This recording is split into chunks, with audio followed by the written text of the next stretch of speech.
What's up, you guys? Welcome to today's video. So I'm going to be reacting to my first YouTube videos. There's like 3 or 4 of them that I privated because I went back and I refilmed them. So I privated the ones that I redid, and so yeah, reacting video. If you guys are new here, hi, my name is Jess. I'm a person in long-term recovery that's been to prison. Ta-da! It's not a flex, it's just a fact. No one brags about that kind of thing, you know? If you want to follow me on any other social media platform, TikTok, Instagram, Patreon, that's $2. It's only ever going to be $2, with the exception of a potential extra tier for reality show. Stay tuned. All of that is linked down below, as well as my vlog channel and my podcast, my Facebook, and all of the things. All right, without further ado, let's kick this thing off. I'm scared.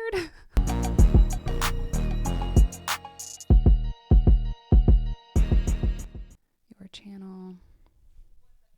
The I had a baby in prison one pops right up every time because it's like pinned or whatever. Ugh, I hate it. Ugh, that's not even that bad. That video is kind of good, you know?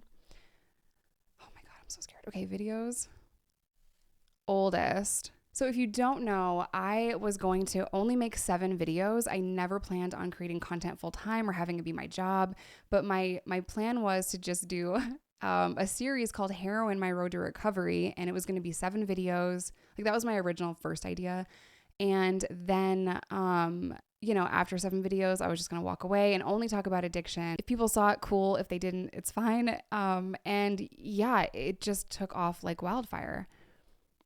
How do I go to my private ones? Oh my God. Videos. Oldest was Heroin, My Road to Recovery, Chapter 1. I guess we can look at that one. And I have some privated too. I think I need my headphones for this.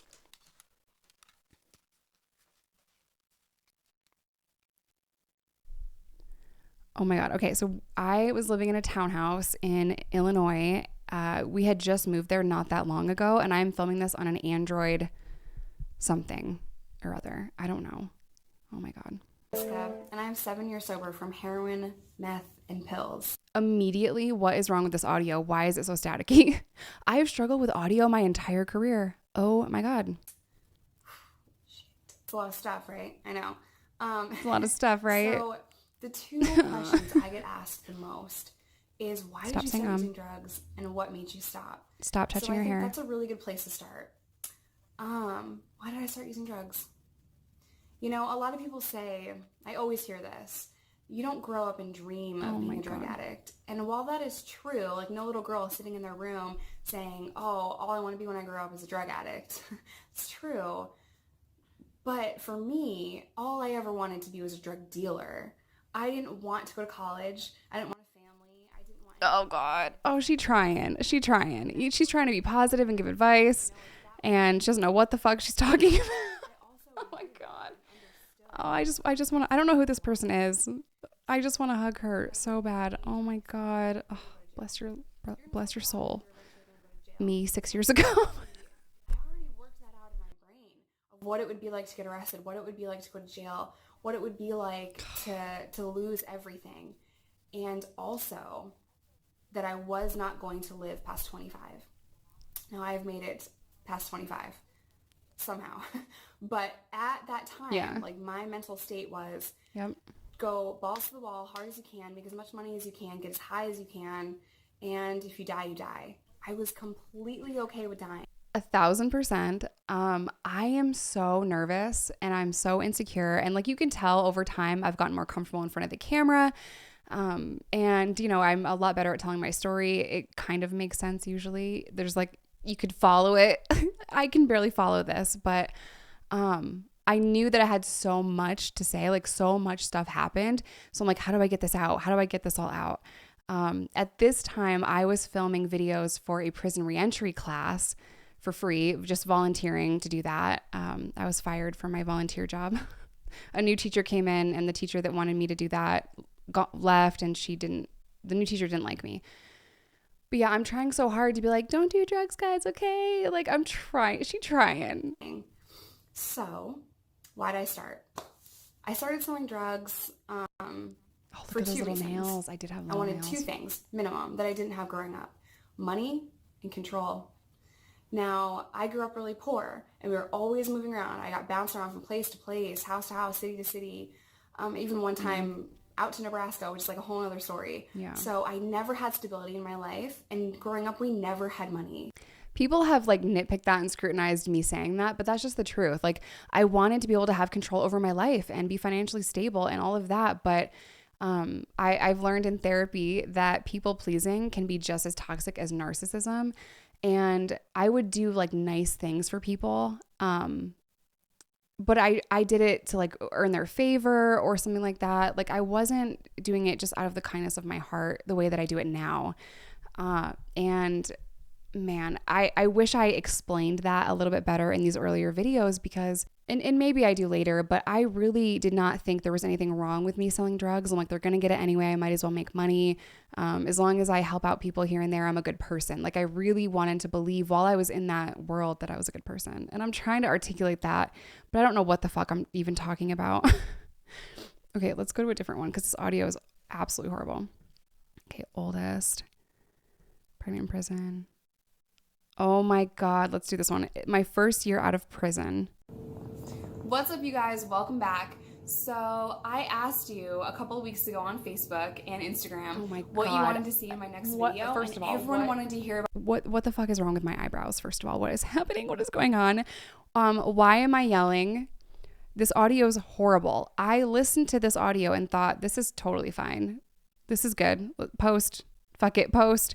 These were filmed, by the way, in one cut. The only edit that I really knew how to do was just to trim where I sat down and then trim when I turned off the phone.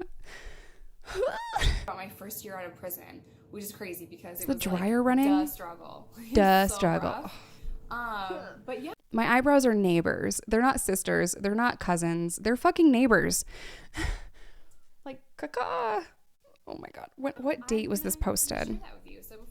And why am I dressed like Ron Weasley?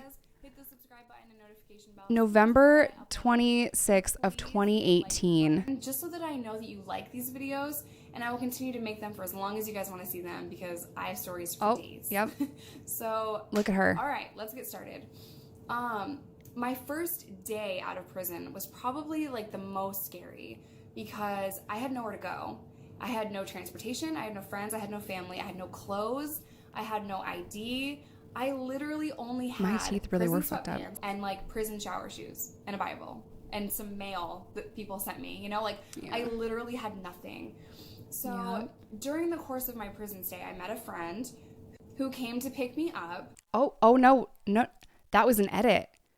I was learning some things. I edited something. I cut something out, and it was a very rough. It was a very rough cut. Oh, I'm trying. I'm doing my best. When you meet people in jail, like you don't know if you can trust them. You can't. You know? So when I met her and I'm like, hey, I need a ride from prison when I get out because she got out before me. She was like, yeah, I'll pick you up, girl. But in the back of my mind, like she was a first timer, and I just went through this several times, and I was so afraid that she was just gonna bail. Yeah. You know, I didn't hear from her that much. She did write me to tell me, like, girl, I'll be there. Don't worry. Don't stress. But when you're in prison, you just don't. I'm not even looking at the camera. Like, I'm looking at the ceiling. I'm, like, all over the place. I'm not even looking at the camera. But she came to pick me up that day, and I'm so grateful. We still talk. We're still friends. She's awesome. But she came to pick me up, and the first thing she said to me was, girl, you look homeless. And the first thing I said was, bitch, I am. Like, I look homeless because I am homeless. I was homeless. So she was cool enough to give me a couple of outfits, some jeans, which when you've been in sweatpants and like prison clothes, a prison uniform for 2 years, you feel weird. And then you put like real clothes on, you just feel uncomfortable. Like I just felt so weird. All I wanted to do was just wear my prison sweatpants because that's what I had been wearing for so long, you know? Like it's hard to explain. So I had met someone else that said I could parole to her house. And since I didn't have any friends and family, because now, keep in mind, I'm 1,300 miles away from my home. I'm from New York. I got locked up in Arkansas. So I just kind of had to roll with it and just find a way, you know? So I meet this girl and she's like, yeah, you can parole to my house, no problem. I show up there with my friend that just came to pick me up, and it's like a 3-hour drive. I show up there and there's so many people on parole, guys. Like, her son was in drug court, she was on parole, another girl we'd met in prison was living there, her stepdad was on parole. And if you guys know anything about paper, like you can't live with a bunch of people that are on parole unless it's like your immediate family and you've gotten prior approval for that, you know? But Arkansas is really weird, and I guess they don't care. But my first reaction was like, basically my first year out was like a train wreck, and I was so scared I was going to go back to prison because I paroled to somewhere where a ton of people are, you know, on parole. If this is not a glow up, I don't know what is, you know, like I never had Botox. My eyebrows are crazy. My teeth are messed up, you know, like I was so insecure back then and so uncomfortable to talk to a camera. I'm like, fake it till you make it, dude. Fake it till you make it. I just want to hug me. I really do. I also did not have a big appetite. You know, I wasn't eating a lot. And now that I'm like 10 months into a healthy relationship, the ass comes back, y'all. But I remember just being so stressed out. I was a full-time student earning my bachelor's degree. I was a full-time stay-at-home mom. And now I'm a new full-time YouTuber. And I was just beyond stressed out. And oh my God, I'm trying. My hair was super thin. My nails were really short. Like, oh my God. This video got 323,000 views and 12,000 likes. And I don't even know how to, you know, tell a story cohesively and have it make sense or whatever. But I did learn how to break up these stories, and you guys know that. Okay, let's go to how to cook in prison. What's up, you guys? So today I have a... Why are you yelling? This video is how to cook in prison. It got 78,000 views, and it was posted, where's the date? Oh, December 4th of 2018. I'm going to show you guys how to cook in prison. I'm going to throw Christmas somewhere in the title so it seems festive, but honestly, like, if you have a little bit of commissary money or whatever, this is how you eat, not in the chow hall. This is how you eat in the barracks, in prison or jail. Oh my God. Oh, look at my little half sleeve. So the crazy thing is I did this for you guys on Facebook a couple of weeks ago, and ever since I've just been craving them. Like, they're so good. They're so good. It's gonna look disgusting, but I promise you this tastes delicious. So first of all, we're gonna combine a lot of stuff.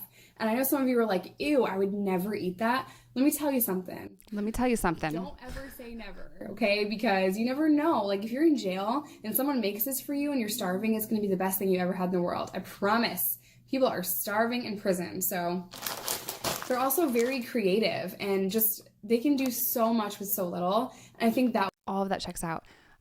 Side note, that leather couch, I'm so glad that I don't have a leather couch. I have a soft, cozy, comfortable, you know, a couch that you can fall asleep in. I hate leather couches. That was like the first thing that surprised me about jail and prison is people don't have much, but they like do amazing things. Okay, so look at my little nails and the hair tie on the wrist. Really, okay, I'm trying to stop interrupting, but oh my God. Cheetos, but those are hard and like hard to break up because they're crunchy, so I'm just using regular Cheetos. Cheeto puffs. They're like mushed them all up. Pushed them all up in there. It's so loud. The crinkle is so loud. Okay. So I'm gonna take 3 soups. Yeah, no one can see that. Creamy chicken and then picante chicken. So I'm gonna put the whole picante chicken because I like it a little bit spicy, and then half a creamy chicken. How'd you guys watch these? The ratio usually is like 4 soups, 2 seasonings, but I only have 3 soups right now, so it's gonna be 3 soups and then 1. So we're just gonna put them all in there. Remember to take this out. I've like totally cooked with it in the bag before. And then it cut off. This is the spread, you guys. You don't even know. You don't even know how good this is. I know it looks really weird and gross right now, but it doesn't look like anything right now. It just looks like a chip bag and some ramen. It doesn't look gross. They can't see what you're doing at all. Like, what am I even talking about? I got the cheapest kind I could at Walmart because like commissary food isn't like name brand sometimes. And then hot and spicy pepperoni. So I've already cut that up because this is a cooking channel today. I put it in here. That's what it looks like. We're going to dump it all in. Oh my God. Oh, you guys are going to be like, ew. She's doing her best. She really is trying. I have pickles cut up here. No, I'm not pregnant. Pickles. Pickles and me having cravings is weird. I'm going to fast forward to the end. This is going to look gross. Just pour it in the bowl. This is delicious. Shut up.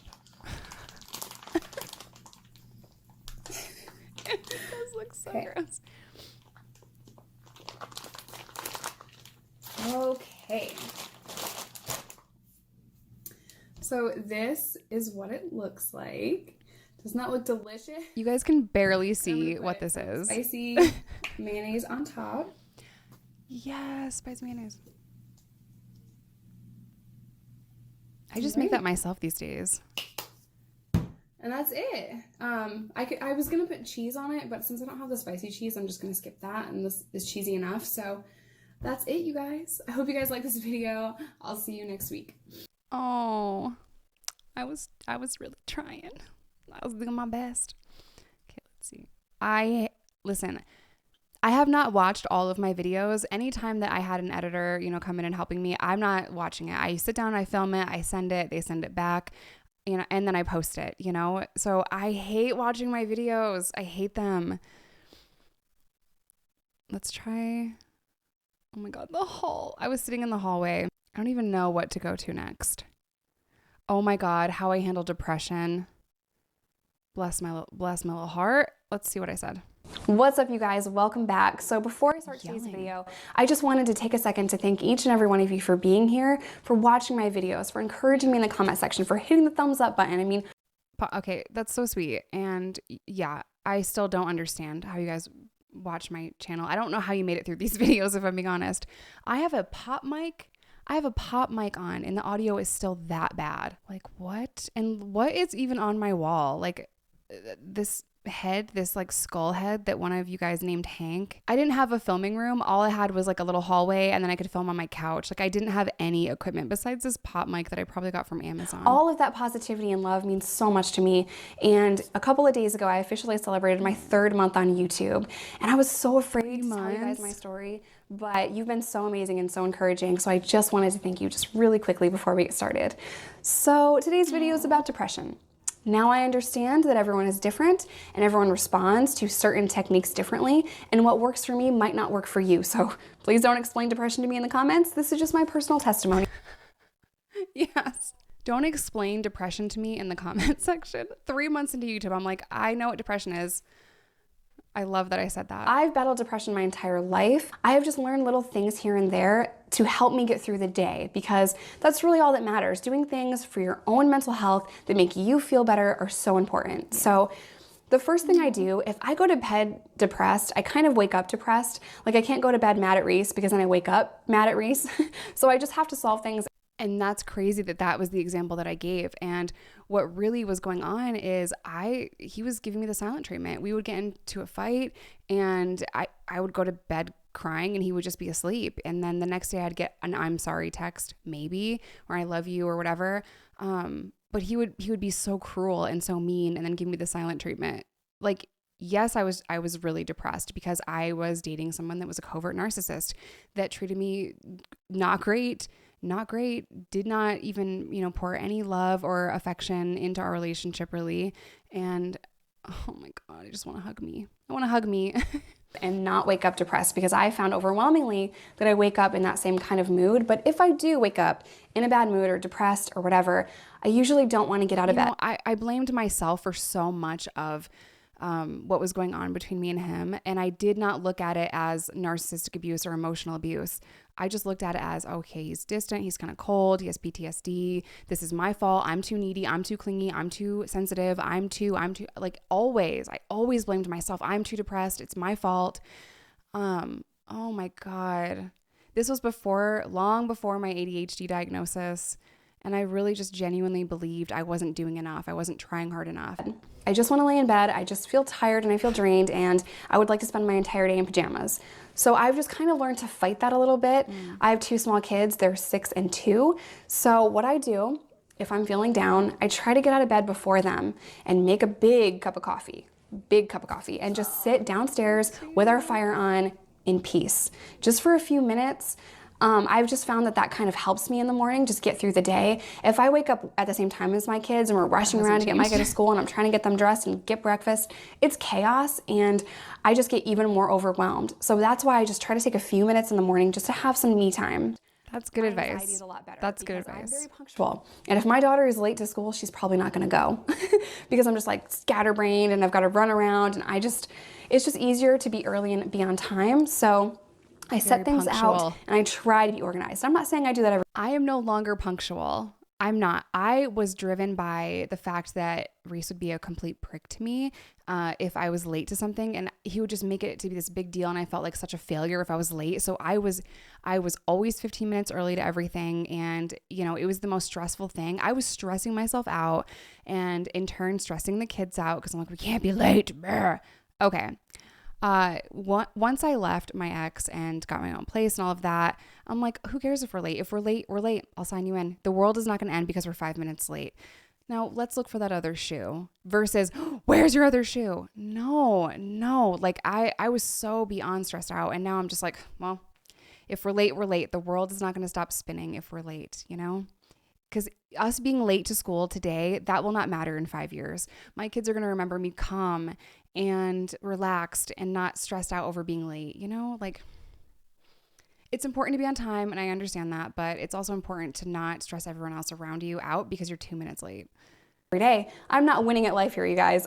Some days the house is completely trashed and I go to bed and I wake up and we can't find a clean shirt because that's just life. But I do more often than not try to set things out for my kid so that she knows what she's supposed to do and we have a routine worked out, and it's just kind of seamless in the morning because I'm not a morning person. I hate mornings, which is weird because I'm dating a guy that is a really morning person, like really morning person. He loves mornings. He wakes up at 4 o'clock in the morning and goes to the gym. Listen, all men usually are morning people because men every single day get a shot of testosterone, a shot of cortisol when they wake up. That's why things are hard. And we get that once a month. They get it every day. On purpose to work out. Science, Google it, I swear to God. So that's just kind of the first thing I do. The second thing I do if I'm really depressed is I will do a full face of makeup. I'll do full glam makeup, and that just makes me feel put together and it makes me feel better. And just that time I have with some coffee at my makeup desk, just blending some eyeshadows, just makes me feel good. I will make sure to get dressed. That is so hard though, when you're really depressed, to like do a full face of makeup and get ready and like all of that stuff. It can help.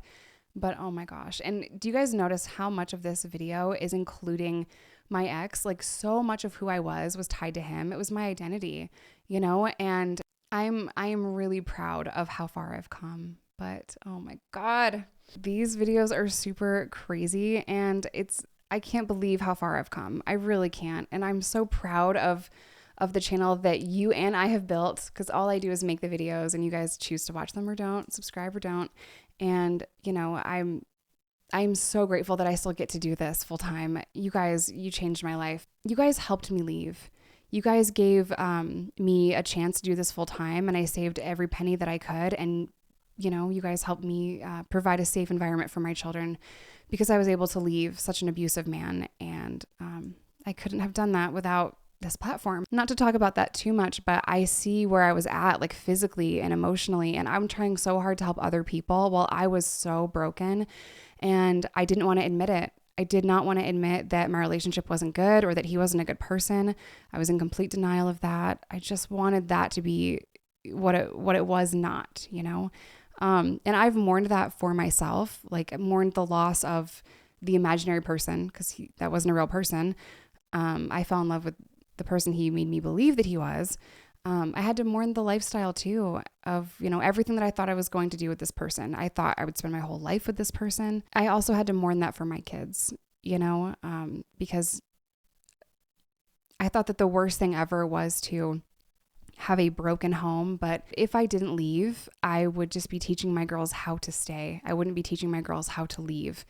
And I think that is like the biggest takeaway. But I see where I was at, and I just wanted to help somebody, and I just wanted to share my story, and I had so much to say. And, oh my gosh, it's crazy. All right, you guys, I'm going to end today's video here, mostly because my battery is going to die, and I can't take any more of the cringe. No, I'm not going to talk bad about myself. I'm very proud of these videos, and, I've definitely learned how to become a better YouTuber over time. I can probably take these off. I've learned how to be a good YouTuber, and I've learned how to tell a story and, keep people interested. And I've learned how to touch my hair less, or at least edit that out. I still say a lot, but this just shows all the progress that I've made. And I'm very proud of where I started, and I'm proud of where we're at. So I'm going to end today's video here. As always, I love you guys. Stay safe, stay in recovery, whatever that looks like to you.